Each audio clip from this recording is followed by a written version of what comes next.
அனைவருக்கும் வணக்கம். மாடப்பள்ளி ஊராட்சி 1வது வார்டு அண்ணா நகர். இந்த அண்ணா நகரில் ஒரு 150க்கும் மேற்பட்ட குடும்பங்கள் வசித்து வராங்க. இந்த மக்களின் குடிநீர் தேவைக்காக ஒரு 35 வருஷம் இல்லைன்னா ஒரு 40 வருஷத்துக்கு முன்னாடி 60,000 லிட்டர் கொள்ளளவு கொண்ட ஒரு பெரிய மேல்நிலை நீர்த்தேக்க தொட்டியை வந்து கட்டியிருக்கிறாங்க. கட்டண பிறகு பயன்பாட்டில் தொடர்ந்து இப்போவும் அந்த பயன்பாட்டில் இருக்குது. அதன் பிறகு வந்து என்ன அப்படின்னு சொன்னாங்கன்னா 2012-13 மேல்நிலை நீர்த்தேக்க தொட்டி வந்து ரொம்ப படுதடைஞ்சிருக்குது அப்படின்னு சொல்லிட்டு ஒரு பராமரிப்பு பணியும் மேற்கொண்டு இருக்கிறாங்க. அதற்கான தகவல்கள்லாம் வந்து பதிவு பண்ணியிருக்கிறாங்க. இப்போ நம்ம ரொம்ப முக்கியமான விஷயத்த வந்து பார்க்குறோம் அப்படின்னு சொன்னீங்கன்னா வாங்க பார்க்கலாம். இந்த தூணோட பில்லர் அப்படின்னு சொல்லுவாங்க இல்லையா, இது பார்த்தோம் அப்படின்னா பாலமாக வெடிஞ்சிருக்கு. அப்படியே கொஞ்சம் முன்னாடியும் பாருங்க, எல்லா தூணுமே இப்படிதான் இருக்கு. இது மட்டும் இல்லை, இந்த தூண் பார்த்தோம் அப்படின்னு சொன்னோம்னா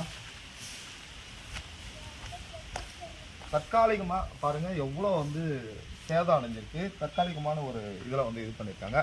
அப்படியே கொஞ்சம் மேலே அந்த முன்னாடி எல்லாம் காட்டுங்க.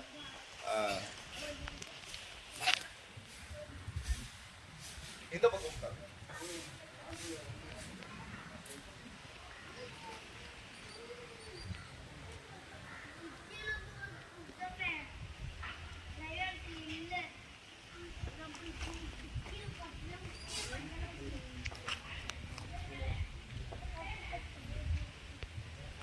இந்த மாதிரி தூண்கள் எல்லாமே சிதிலம் அடைஞ்சு எப்போ இடிஞ்சு விழுமோ அப்படின்ற ஒரு பயத்தோடவே இந்த பகுதி மக்கள் வாழ்ந்துட்டு இருக்காங்க.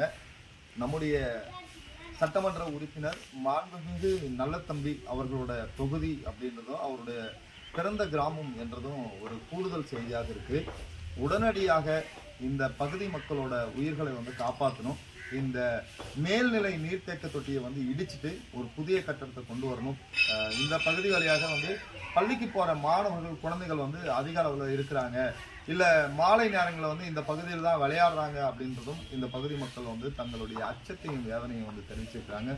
உடனடியாக மாவட்ட நிர்வாகம், ஊராட்சி நிர்வாகம், மாண்புமிகு சட்டமன்ற உறுப்பினர் கலந்து ஆலோசித்து இதற்காக ஆய்வுகளை மேற்கொண்டு இந்த மேல்நிலை நீர்த்தேக்க தொட்டியை இடித்துவிட்டு போர்க்கால அடிப்படையில் நடவடிக்கை எடுக்க வேண்டும் என்பதுதான் அண்ணா நகர் பகுதி மக்களின் ஒரு நீண்ட கோரிக்கையாக இருக்கிறது.